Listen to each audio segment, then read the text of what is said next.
Distinguished global youth leaders, ladies and gentlemen, hello and welcome. My name is Leia Al-Qassas. I'm a Palestinian Jordanian currently working and living in South Korea, and I will be your moderator for today's webinar. Before we start our webinar, we have a few announcements to make. First, there will be translations from English to Korean, Japanese, French, and also Spanish. And if you have a question throughout the webinar, feel free to add it to the Q&A box. We are happy to welcome you to the webinar hosted by the Young Professionals team of Women's Federation for the World Peace International. In this webinar, WFWPI would like to focus on the role of youth in the family and society in enhancing and contributing to the culture of the community and society. Now, I would like to take an opportunity to introduce our panelists and ask them to share with us their thoughts on the theme of role of youth in family and society. So let's welcome our first speaker, Mrs. Victor Ben-Zvi. Mrs. Victor Ben-Zvi has been currently living in Israel, originally from Prague, the Czech Republic. In 2016, Ms. V graduated from Lycée Français de Prague, which is a French high school in Prague. After high school, she joined a 2-year leadership training program that led her to take part as one of the accommodation coordinators in the African Summit 2018, organized by the Universal Peace Federation. After her experience in hospitality, she started her bachelor's studies at the Institute of Hospitality Management in Prague. She graduated with grade A in 2021. During her studies, she took the responsibility as president of the International Association of Youth and Students for Peace, Czech Republic, and organized character education and service projects with youth. In 2021, she moved to Israel and she joined her husband's family business. So let's welcome Vicky. Hi, thank you so much, Laia, for this short introduction. So as you can see, my name is Vicky. I live currently in Israel, in Jerusalem. And together with my husband, we are working in a coffee shop, in a roasting house. It's his family business. I'll explain a little bit more about it. But first of all, I'll be sharing my screen. So now you should see it. So I'm really grateful I was invited to join this webinar as a panelist from Women's Federation. And when I first saw this title, Role of Youth in Family and Society, and that this webinar is targeting young professionals, I was actually really kind of reflecting about what is my role as a young professional, what is my role in my nation or wherever I am in my business, what am I here for? And it might sound a little bit cliche, but after reflecting a little bit, I was really feeling like the role of youth is to make an impact. And not just any kind of impact, but a good impact, whether it's big or small. But I was really reflecting then how in my everyday life am I making an impact with the people I meet, with my career, my profession. I'll just turn on a timer so I don't go over time. So let me introduce my topic. I will share slowly about how our business is making an impact. But before diving into that, I just want to introduce who we are, what we do, so you can all be on the same page. So what we do, so as I said, we're a small family business called You Need Coffee. So you might have guessed, yes, we do sell coffee. We are a roasting house in the middle of Jerusalem. My husband is roasting all the coffee. We have coffee from 30 different places, different roasts. I mean, my husband is a real not a real professional in coffee. We also serve coffee drinks, and that's what we do since 2011. I have joined this business about 1.5 years ago, before I was finishing my studies. And then once we got married with my husband, I moved to Israel. And I'll shortly just introduce who's part of our team. So here on my left, you can see Hod and Mitsuko-san. These are my parents-in-law, and they started this business in 2011. And they are still very active in the business. Me and my husband, we are focusing more on kind of the shop, taking care of the shop, the everyday service of customers. My husband is also roasting. I'm more focusing on like social media and designs. And my parents-in-law focus on the whole aspect behind the scenes, let's say accountings, deliveries. Also, we are always there as a team or as a family to really think how we can improve the business. We listen to each other. So when people ask what we are, I always answer, we're just a family business that works together. And here on the right, you can see our friend Maxim. He actually moved to Israel with his family about a year ago, and from Ukraine, and he's helping us to develop our business and our online presence. So this is us right now in this business, You Need Coffee, serving customers. But more in this kind of webinar, I want to focus more on why we do it than who we are or what we do, and especially what is kind of our method to, again, make this impact in this world.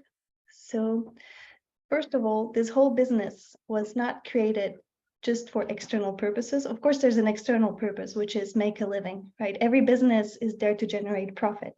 That's kind of more the theoretical aspect of a business.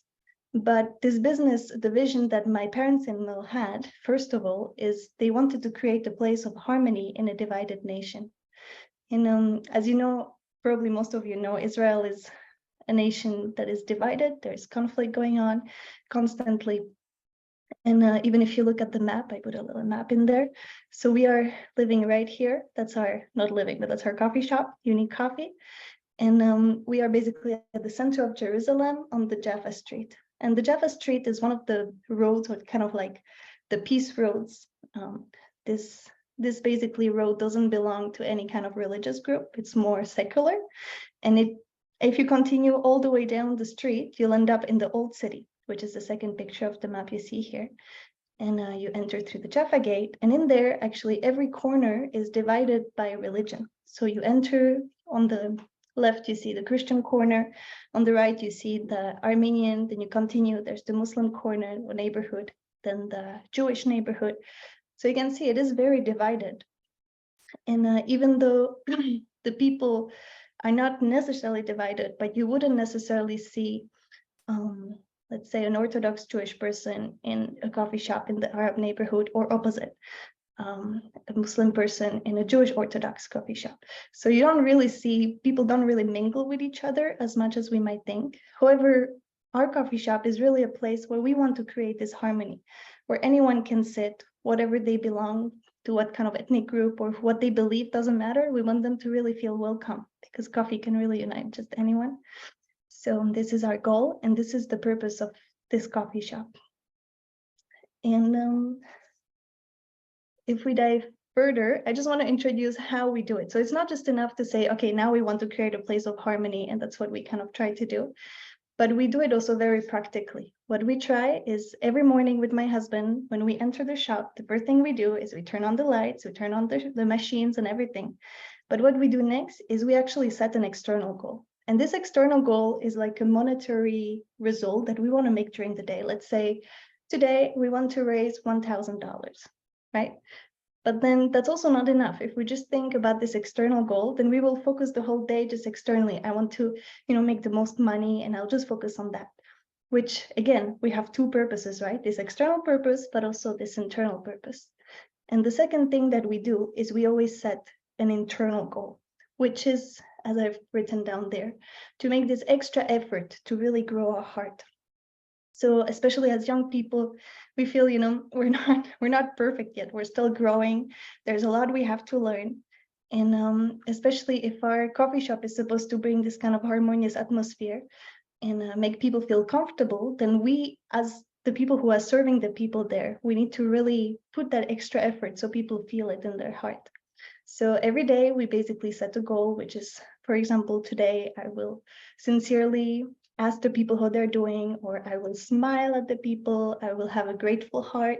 We keep on changing every day to really, bring into the day something more internal than just external. And interestingly enough, if we focus really strongly on our internal goal, very often the external goal is also achieved. So on the days where I was really, even if I had a difficult day, I still try to keep on having a grateful heart and treat everyone with gratitude.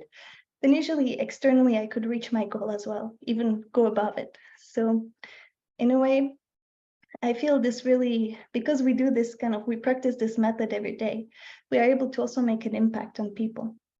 And one of the success of our business that we see thanks to this method that we're using is that we have many, many happy, loyal, and returning customers. So in a business where service is number one, if you have returning customers, that's basically the pillar of the business. You need people to come back. The moment they come back means you've done something good. And when we ask them, so why are you coming back all the time? Why are you sitting hours at our coffee shop? Why are you doing that? Usually they say, well, your coffee is good, which is true. Our coffee is great. But also they say your service is great. So they really feel when they join our coffee shop, they almost join like a family in a way. So this is our success. And not only do we have returning customers, but we have also been able to create impact into people's life. About a year ago, a bit less, we could actually participate to the wedding of one of our customers. So we made such an impact into their life that they felt they want to invite us to thank us. So this was already a big thing. Then we have created more deeper connections with our customers. We created real friendships where we also meet outside of the coffee shop. We discuss great topics. We try to, encourage ourselves to grow together. We've also become friends or almost like grandchildren to some couples who do not have children. So we try to really, create this kind of family atmosphere also outside of the coffee shop. And all this is thanks to my parents-in-law who have really been introducing this method of having an internal and an external purpose in whatever you do. And of course, so how does our business support the situation in Israel? So as I said, we try to welcome and encourage everyone to try our coffee. Also, we have all kind of different ethnic religious groups sitting together at our tables. So this is true. You don't see that so often everywhere, but we really do have all kind of people, families, elders, all kind of different religions. We have also Arabs and Jews sitting at the same table, even talking to each other because they feel this is not a place where they need to be conflicted. There's really a place where people just come and are united together under the same thing, the love of coffee. And of course, also as, I don't want to say employees, but as people working together in our business, we also try to do more than just having a daily impact on people. We also volunteer. So my parents-in-law are very active in the Universal Peace Federation, which is also an organization that tries to bring harmony, mutual prosperity in more of a political spectrum. And then me and my husband have been more active in the Youth and Students for Peace, which is trying to bring this harmonious relationship between youth and students. And here are just a couple of pictures I wanted to share what we have done. Also, this you can see it's a coffee shop in the background. So when actually the war started in Ukraine, we have been also trying to raise funds through our coffee shop. So we had like a box for donations in Ukraine. Also, we've been selling the autobiography of Dr. Hachahan Moon. She's the founder of Women's Federation. And anyway, just to kind of give people, not just, read bad news, but try to read also something positive, how this woman could bring peace to the world. And we've been also active, my parents-in-law, especially in the Soccer for Peace, which is uniting Arab children and Jewish children to play soccer together in harmony. And then here I have some pictures of how my husband and myself have been more active in an Arab village school, high school, where we have been trying to guide these young children to really find goals exactly through the method we are using every day, setting an internal and an external goal and try to reach it step by step, having a vision, not just for myself, but having a dream that can also help others. So we've been focusing on that. So if I go back to the topic, what is the role of youth and family in society? Well, as I said, is to make a good impact. I strongly believe we're all capable to make a good impact if we really put our mindset to it, whether we're young or elder or whatever profession you do, you can always make an impact on people. And how to do it? So there's few words or few points that really resonate with me.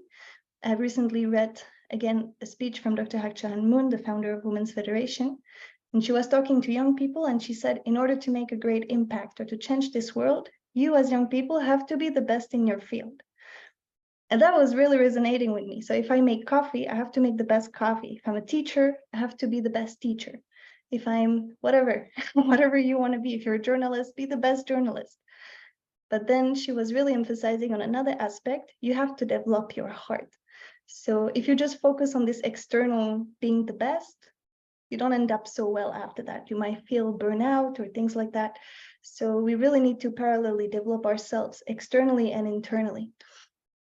So this is why also recently we have joined a coffee competition, so we can also, develop our field, develop our coffee making, but also we are continuing working with our heart, developing our heart through the activities we are doing. Also very important, having a deeper reason behind what we do. I feel this really changes a lot. If as young people or young professionals, we have these dual purposes, let's say this external purpose, making money, but behind this internal purpose, I don't do it just for myself. I try to do something greater for the greater good. Then also automatically you have more reason behind what you do. You're more motivated. And again, this burnout doesn't happen. And usually also more people are inspired around you. So you can really make an impact by just having a different purpose or a greater purpose. And then my last point that I haven't touched so much about in the presentation, but is very important, is to inherit from our elders. So that's why I was introducing who we are. So we are really a family who are working together with my parents-in-law. And this is very important in my opinion, because we are inheriting from them a lot. So they have put this business the way they have put it together, this internal, external purposes, but they also really, we are working with them. So they also listen to us, we listen to them, and we really have this communication. I feel especially as young people, we cannot just depend on our own skills. We really need to learn from elders and cooperate together. This is very important. So this is what I wanted to share today. I hope you could all catch something. And thank you one more time, Women's Federation, for letting me speak. Thank you so much for your speech. We will have the Q&A session after the presentation of all panelists. Please send all your questions to the Q&A box.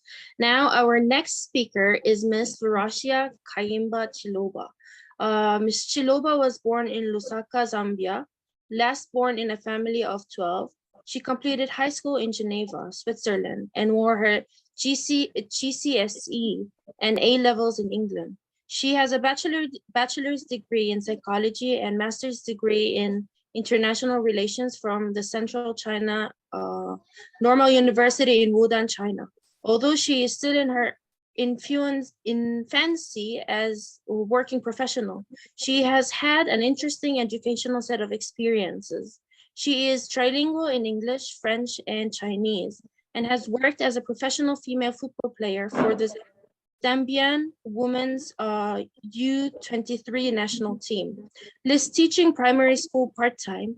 She has worked as a translator for an import and export company in Abantu manufacturing firm, and currently works as a young female diplomat. She has not yet had long and illustrious career in any specific field. However, experience across the board and the opportunity to mingle with people from all walks of life has been the greatest experience. Please welcome her. Hello to everyone watching this webinar. My name is Veracia Chiluba, and I currently work as a civil servant for the Zambian government in the Arab Republic of Egypt. I'm honored and excited to be a part of this webinar. I want to thank the organizers and my fellow speakers. Today's discussion is vital because I think it can help us advance in the right direction. The knowledge we extract from our talks can help us improve our personal, family, and social spaces. So thank you so much for inviting me and allowing me to say a few words. I'll begin my talk in response to the theme of this webinar, which is the role of young people and family in society. That's a big theme. I think it's quite huge, which is, but this role is, it's dependent on so many factors, such as culture, religion, social standing, and all these factors make the youth experience so distinct. But what unites them in their role within their respective family and society, regardless of their various backgrounds, is what I'd like to focus on. But before I take us through what I believe those uniting factors are, I'd like to briefly discuss my experiences and the lessons I picked up along the way as a young person. Qualities. As a young female footballer from the Zambia national team, I had to learn, number one, be on the ball. The phrase "be on the ball" refers to awareness. Awareness is something that I had to have in abundance as a young female football in a male dominated sport.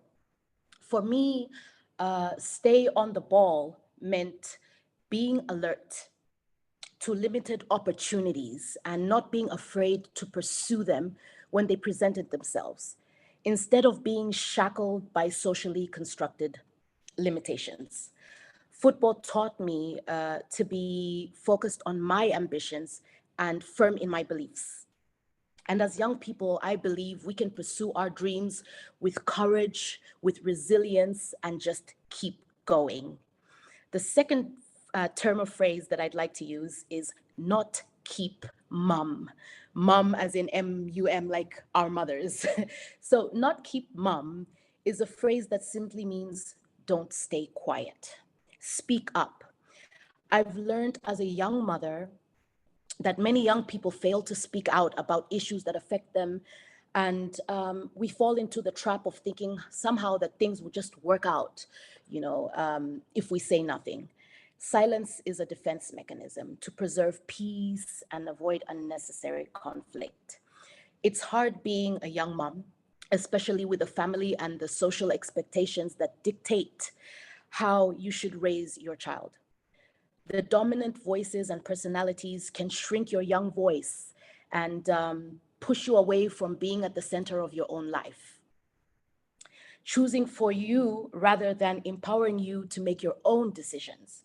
Trying to live for you rather than supporting you to live for yourself. I think we must speak up. Expressing yourself and learning to articulate issues should be a cherished quality that can do wonders for young people if we are to live in a world that values us. Number 3, be civil. The phrase "be civil" refers to being polite and courteous. As a young civil servant and diplomat, I learned that society has its take on how a young working woman should behave and what her work demands should be. If you speak out, for example, about pay rise, you might be perceived as lacking in manners, being ungrateful, or not ladylike, especially in the African context. Challenging the patriarchal norms is viewed as lacking respect, speaking out of turn, and not knowing your place. Apparently, your place is in the kitchen.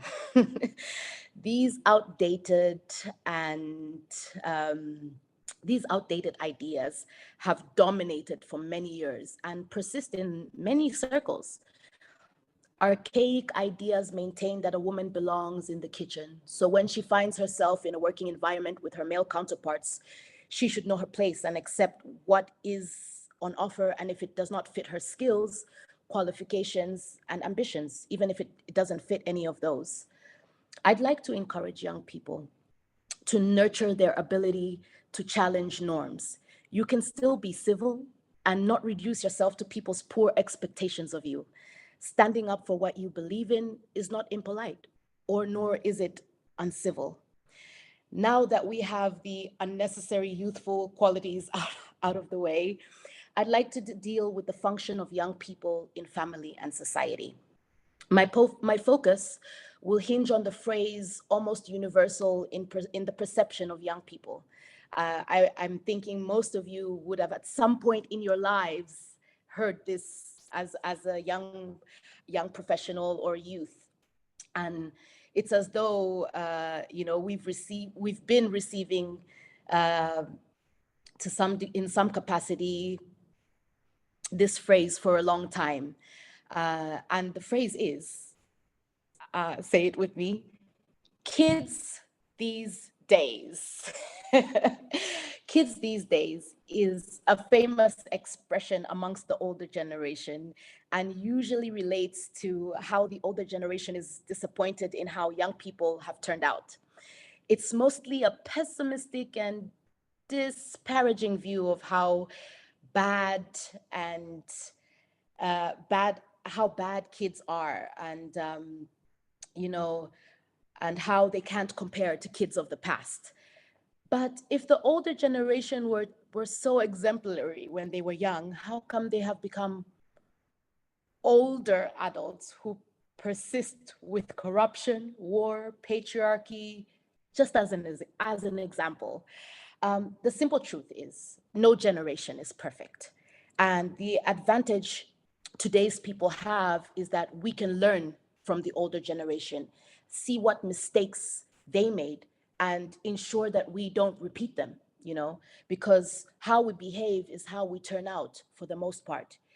In keeping with the expression, I'd like to say that kids these days have a vital part to play in their families and society. And I'd like to share these three pivotal roles. Kids these days, number one, I would say that we are connectors. As young people, we are the ones who connect the past to the present and the present to the future. We take stories and traditions from the past as shared by our older generation. We use them to determine how to utilize the information and the knowledge in the stories and the cultural practices to build a modern and inclusive future, which recognizes diversity and welcomes different perspectives. We help to break down family and social rules like child marriage, early child marriage, and instead of instigate for young girls to be empowered and young people in general to have the chance to be educated and to grow, into adults who can navigate their own choices. We take old ideas of community and respect and connect them to equality, empathy, to fight against stigma, modern day slavery, and other social ills. Our enthusiasm and our fresh ideas for a different world give us young people the power to add cohesion to a world that can sometimes be chaotic and confusing because of too many problems that stem from the many years ago. Some of the issues are even older than our parents. We have no choice but to get involved and solve them. Number two, catalysts. Change can be a painful and difficult journey. In many ways, staying in our comfort zones is easier because of the fear of the unknown. The world is only sometimes uncomfortable with the idea of change, but every generation eventually moves away from old ways and systems. Um, if we just look at today's young people, how they initiate real change, because kids these days are catalysts for unprecedented change. Just look at how digital platforms like what we're using today, Zoom, look at how these platforms like Zoom, Instagram, YouTube are led by tech savvy youths as platforms for entrepreneurship, protest, news, entertainment. We keep using social media in a way that forces companies to invent better ways to keep up with the usage and content. We are helping to push the envelope for technology and pushing boundaries of innovation through our dedication. The driving of technology is revolutionizing many areas of our lives, like the health sector. Now, medication can reach people in remote areas even faster, as evidenced by drones. It can revolutionize education. Kids are learning online and through apps as well, for example.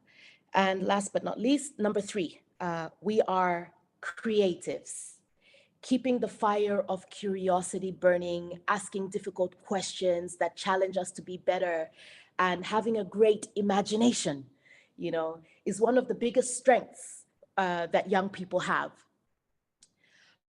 The world has seen a rise in young creatives who have the power to imagine the world that pushes boundaries in many areas of our lives through inquiry and through exploration. Kids these days are playing a crucial role in reimagining societies. Um, I'm thinking about a few creatives worldwide are shaping social spaces into their image. They're shaping their social spaces into an image and forcing governments and corporations to sit up and take notice. Many young people are unafraid to let their imagination soar into the entrepreneurial arena, thus galvanizing business with innovative products and services. On that note, I'd like to also appeal to young people to challenge our own behaviors. It's all well and good that we look at the past and we conjoin that with the present and then the future, but it's also so vital that we look within ourselves and our own behaviors and perceptions. We must self-reflect and ask if our own behaviors and perceptions, habits and choices are in our best interests. How do they affect our life choices, our families, and our society? We also need to push ourselves beyond the limits of conventional family setups or constraints. For example, young girls are encouraged to find rich men to marry and be a good wife at home. But is that the solution to a better world, or are there other healthy alternatives? We need to challenge the norms that society exposes us to. Sometimes we are so admonished and told to be content and accept our place. But these are all constructs purposely set up to limit our aspirations and our abilities. Instead, young people we must use the past lessons, and educate our present to pass future tests. Remember, you are never too small to play a significant role. As young people, we really need to ask ourselves three fundamental questions. Firstly, how can I connect the past, present, and future to benefit my family and my community? Secondly, how can I be a catalyst for change, whether for the sake of the environment or young people in the labor force or even in politics? Lastly, how can I create lasting change for myself and those around me? What strengths can I use to become what I desire to be?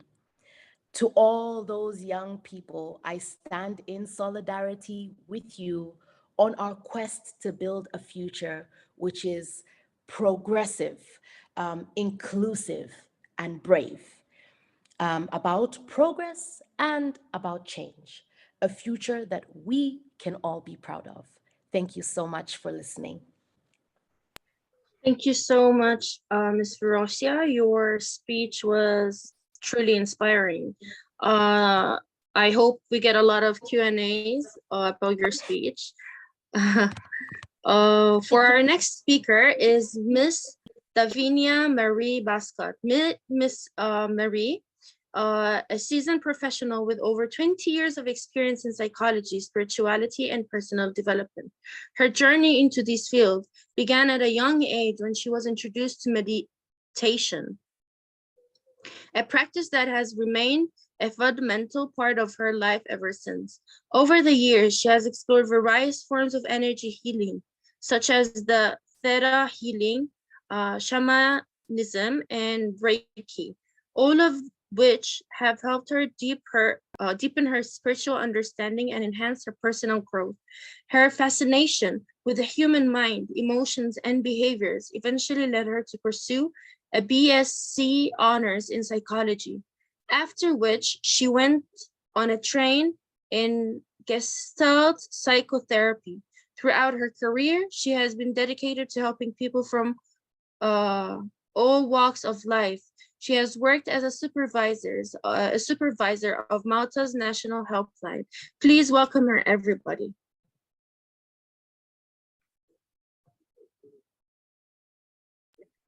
Hi, everyone. Okay.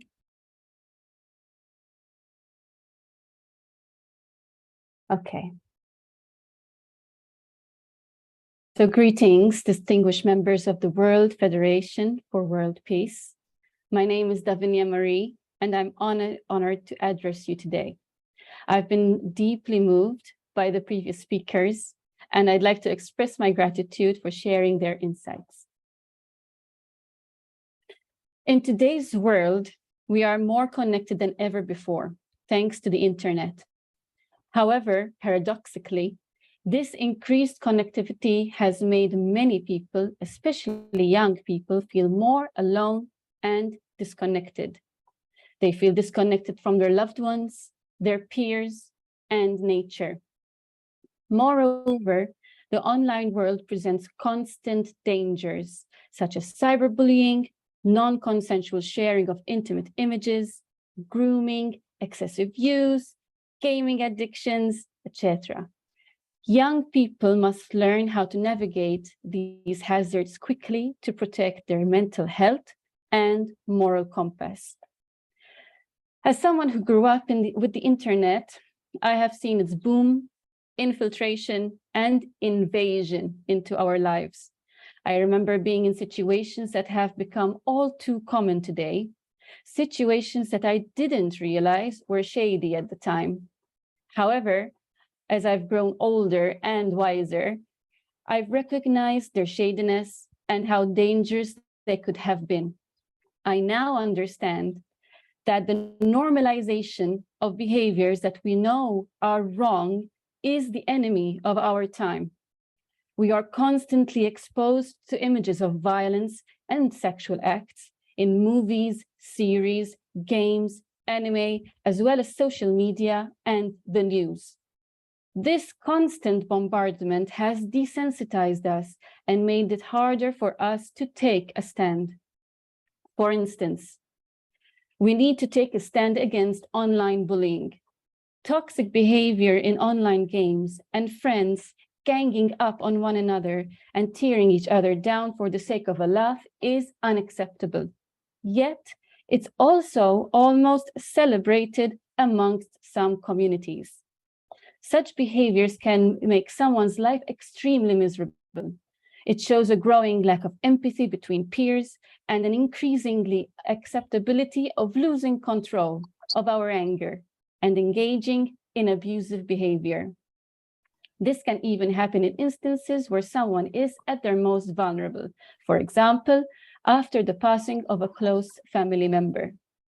We must work harder to create a culture of kindness and respect online and offline, and support those who are affected by bullying. Youth are constantly bombarded with images of perfect bodies. The use of filters and the ability to edit the best photo out of 1,000 is affecting the self-esteem of young girls and boys. I once had a 9-year-old tell me that she wished the industry would eliminate filters and expose more natural bodies with skin, weight problems, as well as different shapes and sizes that the majority of us have. The non-consensual sharing of intimate images and requests for young adults to reveal their bodies online only to be later blackmailed with the same content is a serious and concerning issue. It's alarming to hear young teenagers state that sharing such photos is the only way to show to their partners how much they love them, only to have their images circulated amongst their peers in a matter of days.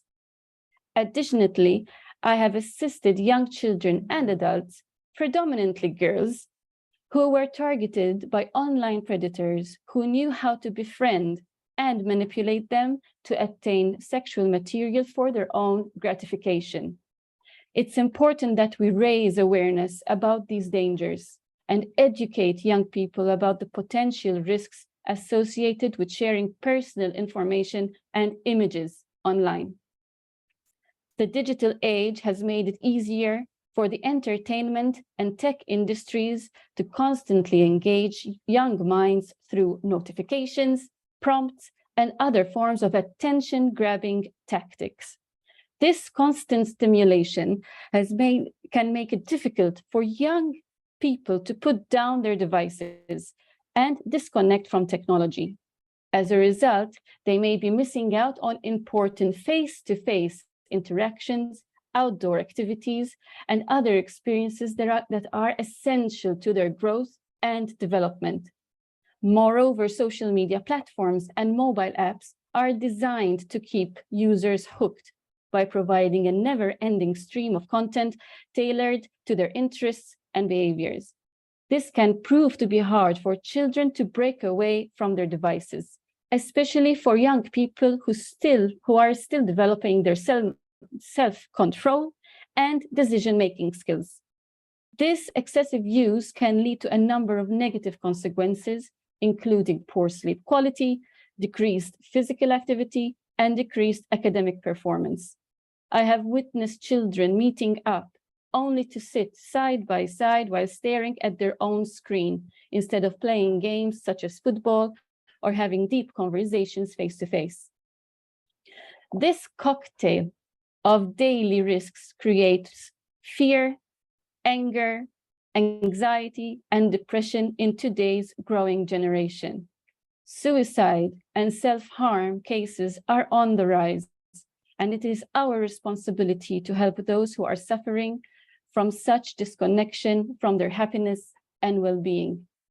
This is what drives me in my day-to-day job as an internet safety officer protecting children online, and in my work that I do as a transformational life coach and a Reiki master.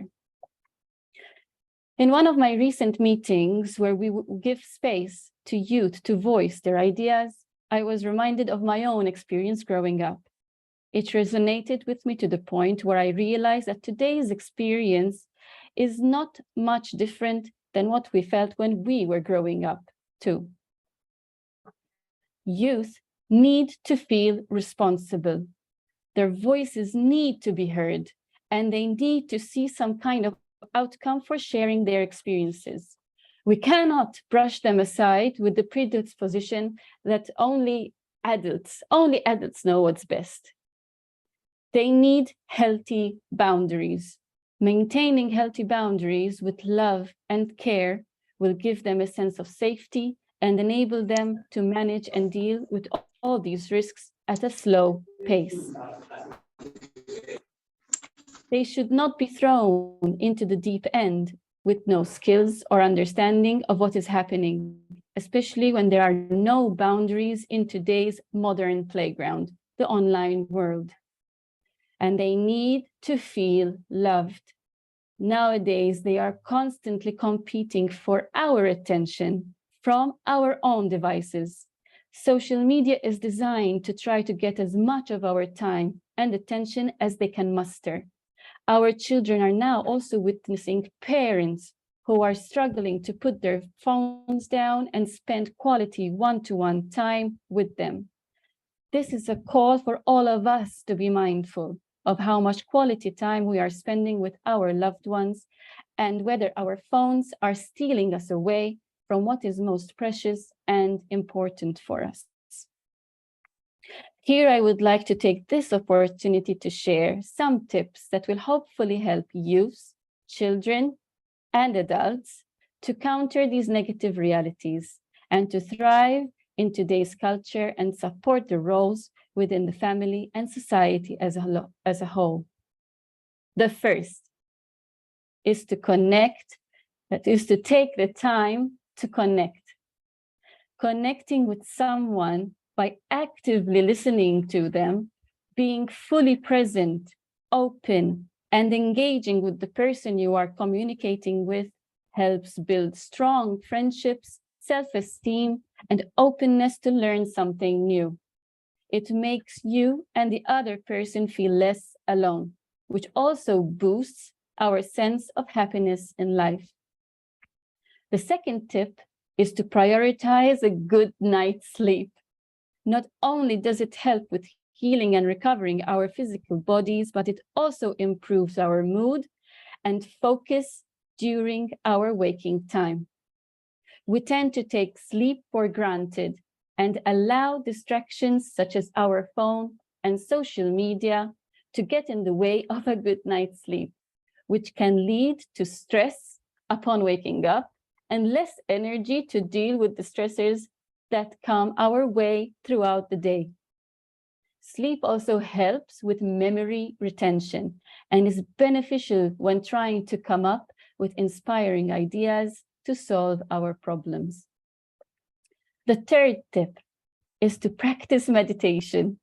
It is found to be very beneficial in training our mind to be more in the present moment. As stated by Daniel Gilbert, a social psychologist, a wandering mind is an unhappy mind. With today's constant distractions and overthinking, we create anxiety in our body and are losing patience with being in the moment. Meditation is a good tool to counter the growing tendency of instant gratification by training the muscle of our mind to focus on doing one thing at a time without giving in to distractions. The fourth tip is to exercise, which is found to boost your mood, release harmful toxins from our body, and help combat and rebound from depression. Dancing meditation is a form of exercise that I personally love to practice. Within a limited amount of time, I can marry both meditation with exercise in the form of a dance, enough to really alleviate my heart rate and release the tension in my body. I especially love calling in my colleagues, especially during a tough day at work, and doing a little 10-minute dance meditation, which leaves us feeling happier both within ourselves and as a shared experience within the team. The fifth is to spend time in nature. In today's fast-paced world, we often forget the importance of spending time in nature.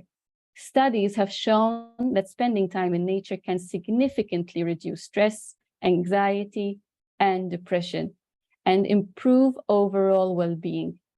In fact, simply being near water can have a calming effect on the mind and body.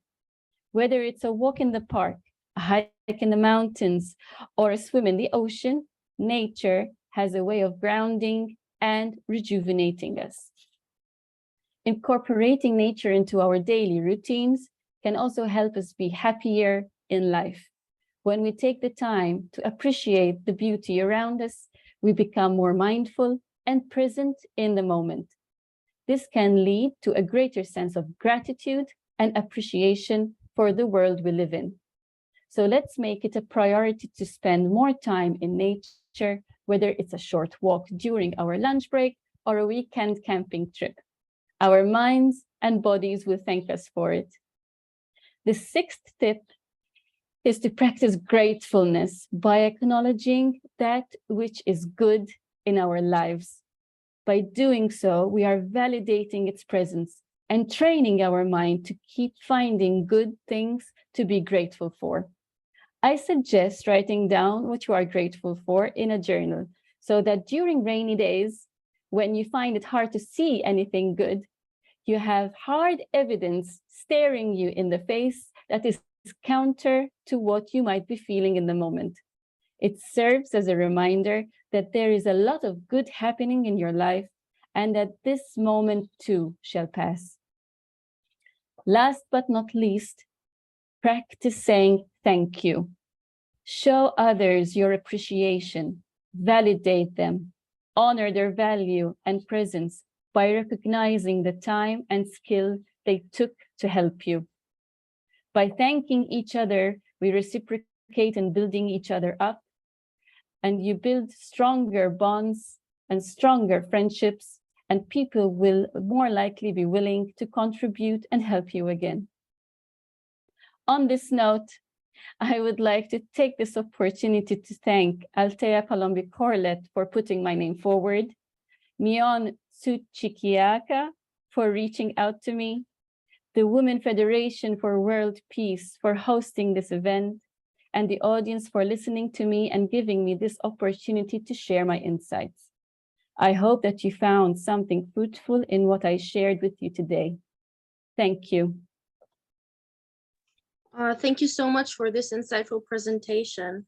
It is sure to spark some interesting discussions during the Q&A session, hopefully. For now, we're going to talk about our last but not least speaker, which is Mrs. Nadia Gebra Mikau. She's an Ethiopian based in Ghana. She emerges from a humanitarian, development, gender, peace, and security background, a registered social worker, and an executive member of the Ghana Association of National Social Workers as well. She is also the founder director of the SHEE Humanitarian Foundation for the protection, empowerment of women and children, and the capacity building organization. Her interest in serving humanity was generated by her name and nurture.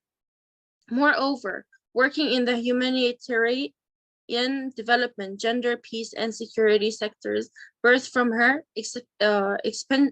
exceptionally youthful teenage days from sharing a wall of Oxfam in Addis Ababa, Ethiopia, where she comes from.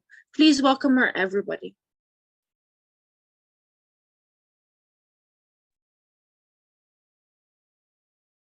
Thank you for such amazing introduction.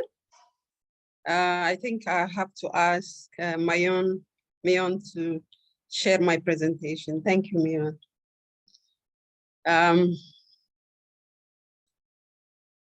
I think one of our presenters say something. When she was thinking of presenting, I think the first speaker, yes, she said that when she was preparing her presentation, she thought of so many things and she doesn't know where to start from. The same thing happened to me, because when you are asked to present something, you ask yourself, what am I going to say? Am I going to make really a difference or touch lives? So it happened to me. But as I was thinking of preparing for this presentation, I thought of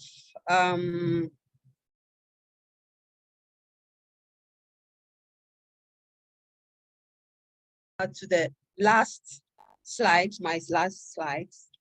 So I thought of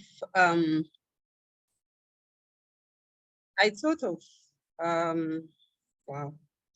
Mion, hello?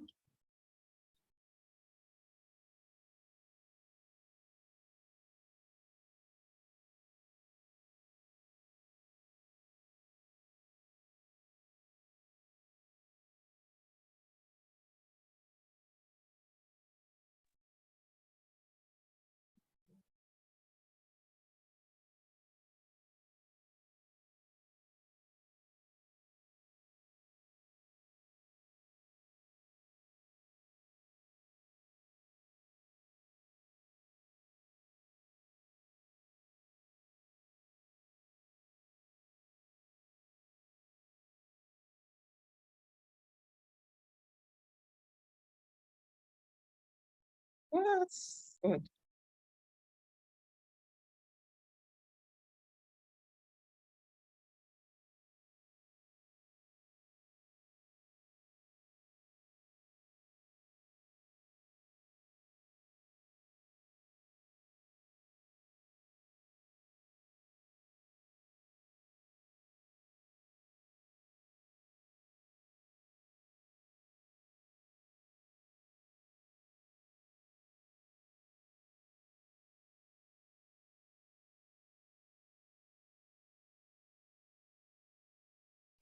Oh, we really apologize. I think Mrs. Nadia has a problem with the internet. If you could give us a few minutes to fix the problem and get back to you.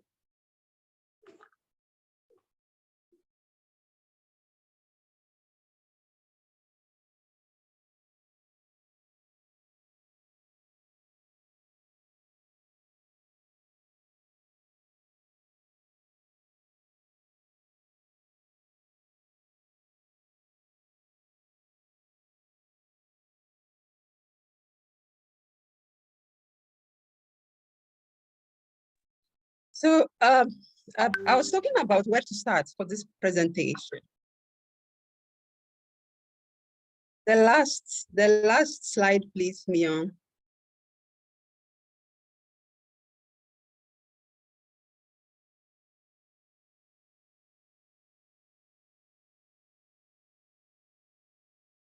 Let me open. Okay, so my last slide. Hello, can you hear me, please?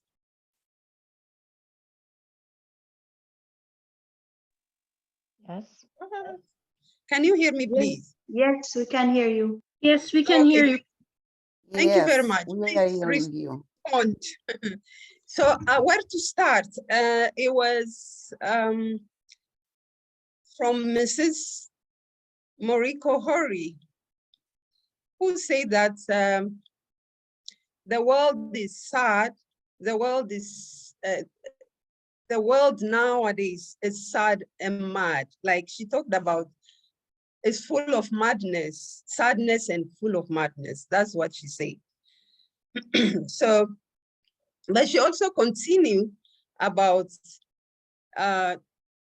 how do we attain peace in this world? She said that if you are happy, you yourself, if you are happy and you are peaceful, your family is going to be peaceful. If you yourself is happy and you are peaceful, your family is going to be peaceful and your community and your country can be peaceful. That's what she said. So, and she also said that, what is the solution to bring peace? But she shared a lot of things. In fact, I was touched, by her. I was actually deeply moved by her speech when she said that, almost about to cry. She said that somehow to bring peace, we need to educate women.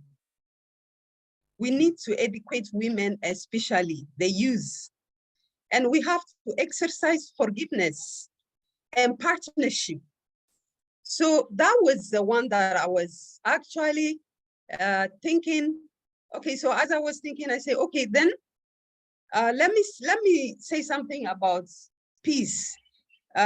Peace is now is the word of the day. It's everywhere. We are all talking about peace at home, in our community, in our country. You know what is happening all over the world, in Ukraine, in Sudan. As you know, at this moment, many people are dying and running, migration and all those things is happening. So the whole point of my presentation is to share my journey as a humanitarian professional. As you all know, that when conflicts erupts, or when war erupts, one of the stakeholders, one of the people, or one of the group of people who go in for intervention are humanitarian people. And as a humanitarian person who has been working, I mean, since my childhood, actually, like my profile say, the passion and the profession that I have. And I work with humanitarian organization. I say, let me share that to you guys. And I say, what is humanitarian action? We've been taking a lot of humanitarian action when there is conflict to bring peace. Humanitarian has been making some action. So let's think about humanitarian action. What do we mean by humanitarian action? So, or what comes to mind when it comes to humanitarian? When it comes to humanitarian action, what comes to mind is love each other as God loves you. It's humanitarian. It's humanity. Give to the one who asks you. Let your light shine before others, that they may see your good deeds And also, some of you who have been reading Bible, the Samaritan story in the Bible. And another one is emergency supply, emergency response. What is it all about? The crowd of refugees camp. All this, when it comes to humanitarian action, I'm sure all of you think about kindness, love, forgiveness, and all this and that. We move to the second slide, humanitarian crisis. Humanitarian crisis. Humanitarian crisis is like, as you see on the picture on the second slide, you see that humanitarian person from UNHCR, an organization who is responsible for refugees. You can see her with the blue hat and blue jackets, talking to a woman who carries a child on her back. It's all about services. That's what the humanitarian people do. I've done this in the past, and I'm doing it. I'm also doing it presently. And I'm sure most of you here also, you've been doing it. It doesn't have to be, you have to wear the blue hats, the blue jacket or something, but any love you show, any contribution, any services, any voluntary things that you do is all about responding to humanitarian crisis. So humanitarian crisis is an event or a series of events that threaten the safety and lives of people. The scale of a crisis. The scale of a crisis can vary greatly in size. It can be a big crisis or medium or normal. Often they are on a very large scale. Humanitarian crisis, civil war forcing civilians to flee their own country. Natural disaster is one. For example, in 1984, famine caused by droughts and civil war devastated Ethiopia, killing 1 million people. On the other hand, in 2004, earthquake, tsunami killed almost 250,000 people, leaving a lot of people homeless. All I'm saying is that humanitarian action and humanitarian crisis, what is happening? So when we talk about humanitarian response, who is involved? The first person or the first group of people that is involved when it comes to humanitarian crisis is NGOs. The first and foremost is government, local people, community, neighbors, youth, women, everybody in the community is involved. Apart from that, NGOs, local NGOs, churches, community-based organizations, philanthropists, public and private people are involved in response to humanitarian action and crisis. Apart from that, the international organization comes in when the government of the day or the government who has initiated crisis and called for the international involvement. And at that time, the UN organization like OCHA, which is coordinating humanitarian action, and UNHCR, United Nations High Commission for Refugees, and also IOM, International Organization for Migration, ICRC, WFP, which is distributing world food and those food and non-food items. Continue with WHO, which is the health organization. Humanitarian responses, you can't do it alone. You have to do it with government, people, local people like you, like me, and community-based organization, association, churches, everyone is involved to respond to this action. You can see on the picture that this is a refugee camp somewhere. You can see the children. Most of the time when war broke, women and children are the ones who are affected most. You can see many children and women. Even the woman is carrying babies. Research experience shows that more women and children are vulnerable and affected mostly when it comes to humanitarian crisis.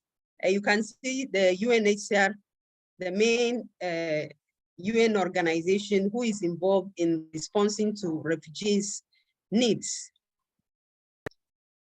So UNHCR, the UNHCR is, first of all, somebody will ask, what is refugee?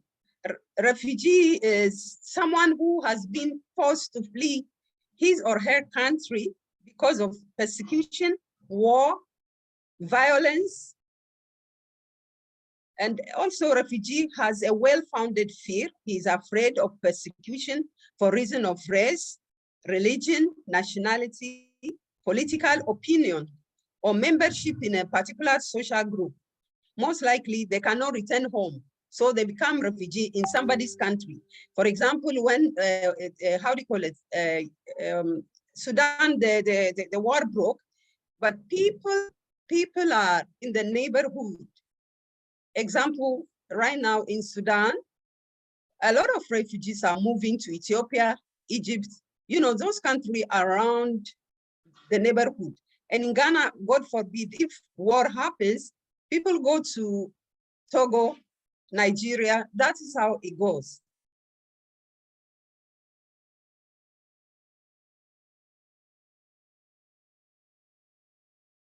When you are working with UNHCR, we have principle. There is what we call humanity, the principle of humanity, impartiality, independence, neutrality. You have to be human. Thus, you have passion, you are loving and kind. Impartiality, you serve people without discrimination. So you have to be independent, neutral. You don't have to involve in their politics, because mainly, if you take, for example, the Sudan crisis, it's all about politics. Two brothers are fighting, looking for power. So you have to do your responses, humanitarian responses, without you have to be neutral. Neutrality is our principle. Like I said, impartiality, humanity, and independence. What is the specific responsibility? For example, myself, I had a specific responsibility to play, and I was in charge of the most vulnerable individuals, including women and children. And I was also in charge of this gender-based violence protection against sexual exploitation of women and children. It's just normal. This thing happens. A lot of violence, a lot of rape, a lot of exploitation is going on, especially women and children. And also, I used to also monitor UNHCR, who is responsible for this refugee response, the lead organization. It works with implementing partners. So implementing partners who are implementing education, basic education. So what we all do there is that we replace normality. People have left, children have left their schools. People have left their business and moved to a new place altogether. So there's a way of restoring that normalcy. As you are restoring normalcy, UNHCR, what we do is that you work with other organizations, the local organizations who are responsible for education, health, food, nutrition, non-food items, livelihood, capacity building. So I was actually monitoring the work of UNHCR implementing partners. Yeah, you have to, you have to be, as a UNHCR staff, you have to be in the field, see whether what they are doing is according to the standard of the UNHCR policy. So now, some people ask, I like working in the UN, and I like working in UNICEF, I like working in WFP. As like you are working, yes, it's good to work. They are very good. I like them. They are a very good organization. You meet a lot of different people. They share experience, very interesting. But you have to know how to describe their mission. UN has its own mission. what they do. Will we be able to keep that commitment? I must say, like, after even resigning of some years now, I'm still committed to them. I'm still idealistic about them. It helps a lot. When you are facing challenges, you must like the organization. So if you want to work with this UNHCR kind of organization, even UNICEF or WHO or whatever they call themselves, even any humanitarian organization, you need to have that passion. You need to like their mission. You need to like their vision. Nadia, yes. The time is almost up, so if you could wrap up. Okay, thank you. Obviously, yes. So, okay, that one. Thank you. I'm coming. Just so the UN is not a single organization that work alone. They work with others. So what's the relevance of this presentation? The relevance of this presentation is women's role in caregiving and disaster response is very huge. They are also at risk as the men might migrate during disaster and fights, divorce, and all those things. You know, women play a greater role. How about the youth? Youth during conflict, natural disaster, and other humanitarian emergency, all those things. Youth are there. They can also be found in the front line. They do response, protecting the community environments. Many are also forced to drop out the school to help care for their family and themselves and their community. The last part of my, okay, so this is some of the pictures, but this thing, I put a pyramid. That's my slide 16. If you put your slide 16, you see a population pyramid. Please put the population pyramid, which is, please put it off. Population pyramid, it talks about, is very, very important. If we are working as a youth, or somebody who want to work as someone who want to work with youth, and also working as a humanitarian response, please, I want you to go to population pyramid and have an understanding of your country's situation when it comes to age. I put the Ethiopian population pyramid. The Ethiopian population pyramid is talking, you can see that the pyramid is, if you are on the picture, you can see that the down part of the pyramid, is very low.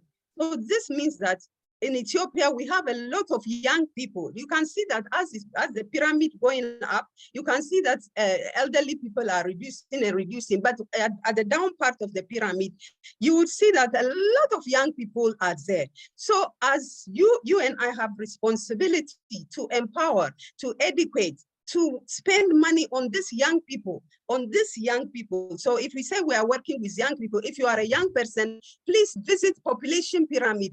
Getting to know your Japanese, if you are from Japan, look at what is happening in the population pyramid. It teaches you a lot of things. And based on that, you plan your intervention. So you need to plan based on that intervention. Okay, so I am wrapping. I've almost finished, but the whole thing is that the youth people, you have a lot of work doing. First of all, please do volunteerism. Volunteerism is very, very important. That's where you pick up a lot of experiences. I work as volunteer for many years. Before I become where I am, volunteerism is very important. We need to be also humble. Humility is very, very important. Be humble in everything you do, and somebody will notice you. That's where you will be picked up to pick up a higher position. And you women educate yourself. Education is very, very important. It's not only the women, the youth, all of us, we need to educate and get to know what is happening in the world. If you don't have a good understanding of what is happening in this world, you cannot actually make impact. Knowledge is power. Please learn. Age is not the limit. I have been learning. I'm just learning, and I'm going to learn until I die. So I encourage everybody here to educate women, youth. Please learn. Do voluntary work in your community. Your home, create a peaceful home. No matter what, there are so many challenges. Try to create, because as Mrs. Moriko Hori said, if we are happy and we are peaceful, your family is going to be peaceful. So your family is the first place to work on, and follow with your community, follow your country, and eventually follow the whole world. All this war, conflict that I was talking about, if we work on ourselves, everything will be fine. Educate and learn how to also forgive. Forgiveness is very, very important. And partnership, in my talking, I talk about a lot about partnership. You are not alone. Mind you, you are not alone. There are so many people who want to partner with you, who want to partner and work with you, but do something and do it with passion. Thank you very much. And if you have any question, we'll continue from there. I think I was told that time is up. So please educate yourself, learn how to forgive. Partner, there's partnership. A lot of people want to partner with you. Please read. Don't forget your population pyramid. Population pyramid will let you know always where you are. It will tell you the number of people you have in your country, the ages. Based on that, you plan. Based on that, you help the youth. Youth also, you learn from here. And you get to know what is going on in the population pyramid. So researching, reading research material, reading this kind of thing, it will help you. I think I finished. Happy Mother's Day, and I'm done. Thank you. Okay, thank you so much, Nadia. I think we might need another talk on the population pyramid, but thank you so much for touching on all those points. And to everybody here, we've reached the last part of our webinar. It's the question and answer session. So we will only be taking a few questions that we've already received. And if anybody else would have more questions that have gone answered, you can always send a message afterwards, and we'll pass them on to our speakers. So thank you so much to everybody who's here. The first question is for Mrs. Victoria Bensby.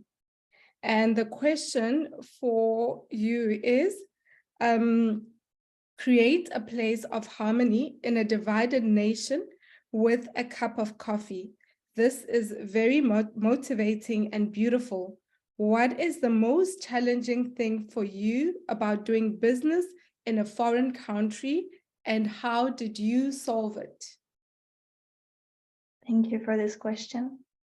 Yes, I think as coming from a very different background, I've had a lot of challenges to overcome, especially the first one is, of course, language. So I am currently learning Hebrew. This is a big challenge. Also, you can't really express yourself until you really understand the language of the people. You can't understand their heart. So I'm really learning the language so I can really understand also how they express what they mean and really touch their hearts. I think this is one of the big differences. Also, of course, culturally, I mean, I came from a background where there's no conflict between people or race. We are all living together. And then I suddenly come and I realize I need to also myself become more sensitive and also not use any prejudice I've heard in the past, and really try to have that humble heart every time I meet people. So I would say these are a few challenges I've had to work on myself. But I think especially the language, that's a big one. Yeah. Thank you very much for your answers. So language and keeping an open mind is what has helped you. Thank you. And now we are moving on to the next question.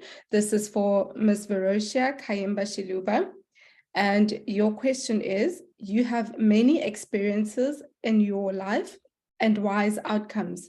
This is very impressive. What skills do you think are most important for the younger generation to succeed in life? Verosia? Yes, I'm here. Hello once again, everybody. So you're asking about what skills the young people need to progress in life. Yes, one of them that can you hear me? Yes, did you get the question clearly? Yes, you can repeat it. It says you have many experiences in your life and wise outcomes. Very impressive. What skills do you think are most important for the younger generation to succeed in life? Okay, so first of all, for me, I'll talk through my experiences, because the skills that I've obtained through my experiences have allowed me to progress.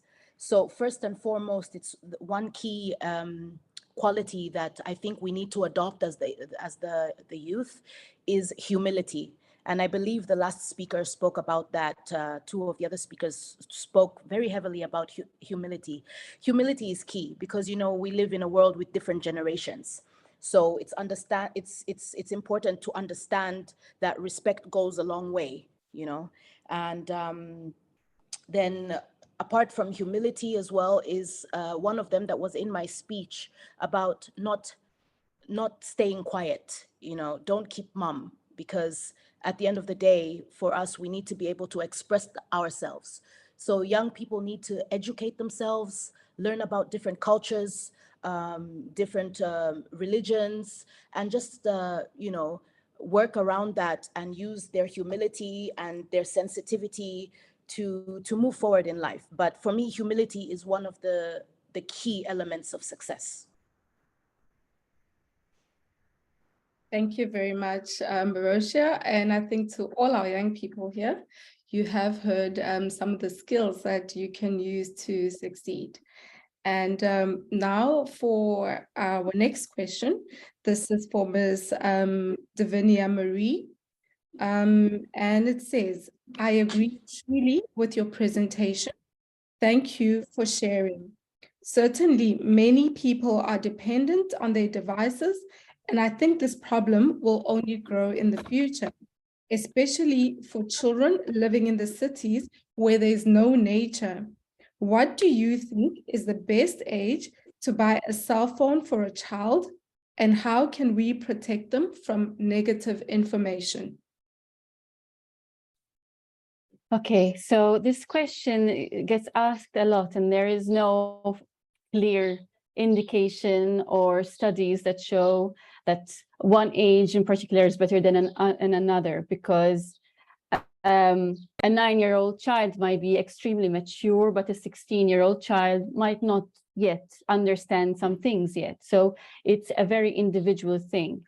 But what I do know is that most of the apps, they are 13 plus. So if you're going to give them a device, we also need to keep in mind that you are the gatekeeper of that device. So, okay, I gave it to him on his birthday for him to use, but it's not his device. It is still yours that you are allowing your child to use. So then you can feel a bit more empowered in checking what he's doing online, because we might get into a situation where we feel, but it's his private life, I need to respect his privacy, but at what age, and this kind of thing. So you need to remember that at least that most of the apps are 13 plus, most of the social media apps, and that you have a right to check what they are doing.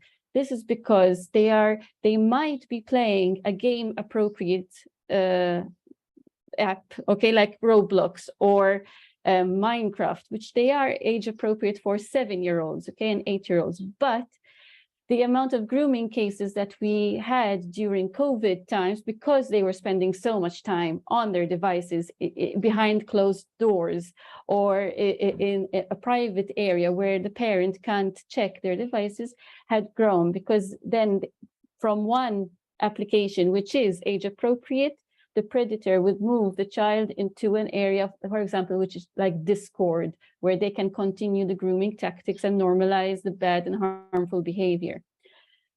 So what is the best age? Well, I would suggest that until they are 13, one of the old phones like Nokia, that you can only receive a message, so that if for example, he needs to communicate with you, what time are you picking me up or something, that would be enough. It doesn't need to have constant internet connection to be to keep them safer in terms of what they're exploring online and what harmful content they might get in contact with, either through peers or maybe someone from the outside is trying to give them ideas for them to normalize. So I would suggest that at the age of 13 plus would be the best age to say, okay, I've given you a device. And you also need to check the country's laws, because we globally, we have different laws. And so you need to check also, for example, in Malta, under the age of 13, if something happens, the police are going to call the parents, because they are the ones responsible for how their child is acting online. So if you keep in mind your country's laws and use them to empower yourself, say, listen, I trust you, but I need to know what you're doing online in order to protect you, in order for you not to do something which is wrong. Someone needs to be there to guide you in what is the best behavior and what is allowed and should not be allowed in terms of how to be good with one another online. I think, I hope I answered a bit or gave you a bit of guideline. Thank you very much. I think this is helpful for each and every person here. I had one question for Nadia, but she's offline. So I'll just move to the final question. It's for each one of you, and maybe you can just keep the answer short to about a minute. So we will start with Vicky, and then Varosia, and then Davinia. If Nadia comes back, she would also be able to answer. So I'm back. Yes. Yeah, Oh, I don't see you. Okay, then. Yeah, I can answer that. Yeah, I can answer what you said. Yeah. I have a question specifically for you, and because of time, maybe you can keep the answer to about a minute long. The question is, what is the best way to motivate young people to do humanitarian services?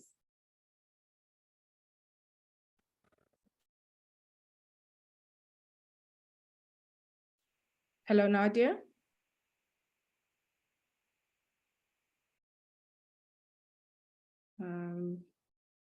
Okay, it looks like she might be having connection. Hello, may I? Okay. Okay, I'm going to go to the question for all of you. The question for all of you is, what actions can today's youth take to create a peaceful society and world? What actions can today's youth take to create a peaceful society and world? I'll start with Vicky. I think that's a very broad question. What actions? I think there's many actions someone can do. I mean, we've seen now 4 different speakers, and we all work in different kind of perspective, different organizations. We do different things. But finally, we all have the same goal, is to make a safer and better world for the future generation.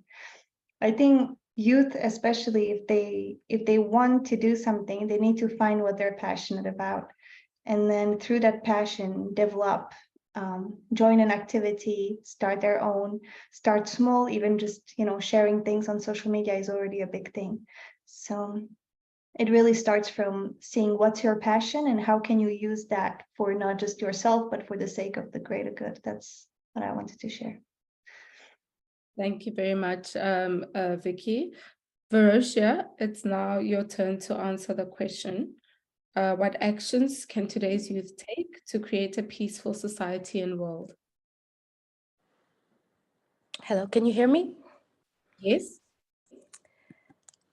It's actually a very, very extensive question because we're all from different backgrounds, but I think one thing that I would recommend or suggest is that the youth of today be aware of what is going on around them, and truly understand. I think we need to, apart from social media being such a huge platform for, socializing, I feel like it's also a platform in which they can learn about what people in their position, at people their ages are going through around the world, and deeply understand that, and then look within themselves to say, what can I do in my position to effect change?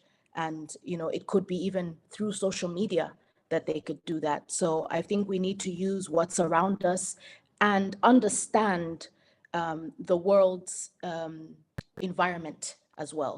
That would be my advice. Thank you very much, Verosia. And now to you, Davinia. Yes.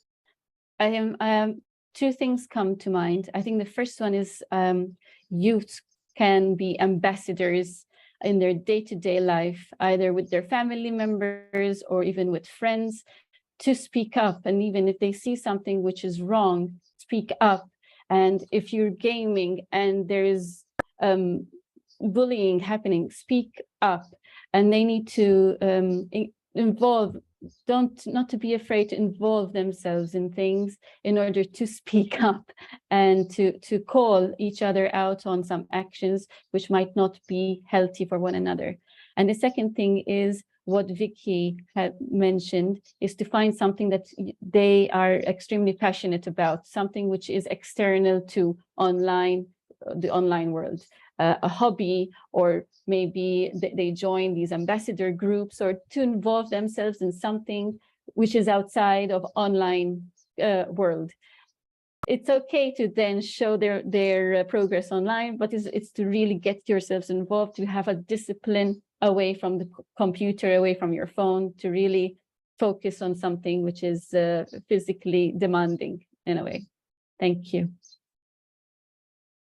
Thank you very much. Thank you for answering all our questions. Due to the time limitations, I would just like to close the Q&A session, and apologies if we didn't get to your questions, but you can always email us after the webinar and we can continue. And now for the announcement. Thank you all for joining us today, especially for our panelists for presenting and sharing your stories with us. Each story proved that young people have the power and potential to make a positive difference in their families and communities. And we look forward to another opportunity to share the stories of other young professionals. And before we close the session, I would like to invite you all to Women Federation for World Peace International Young Professionals team. This team is a creative think tank at the international level to practice cultural diplomacy, which is an exchange of ideas, information, art, language, and other cultural aspects in order to deepen mutual understanding. We meet every fourth Saturday of the month at 10 p.m. Korean time, and you can find more information via the QR code and contact us via email, the email that you see on the screen. We're happy to send all the information and collaborate together with you. Thank you. That was the announcement. And we've reached the end, and I would now like to officially close the webinar. Thank you very much for participating today from all over the world. Have a good day, have a good night, and a good weekend. Thank you. Thank you. Nice meeting everyone. Take care and be blessed. Thank you, and well done, everyone. Thank you. Thank you very much. Well Thank done. you. It was What a amazing. wonderful Thank you very webinar. much. Thank you. Good job, young people. Thank you. Thank you so much.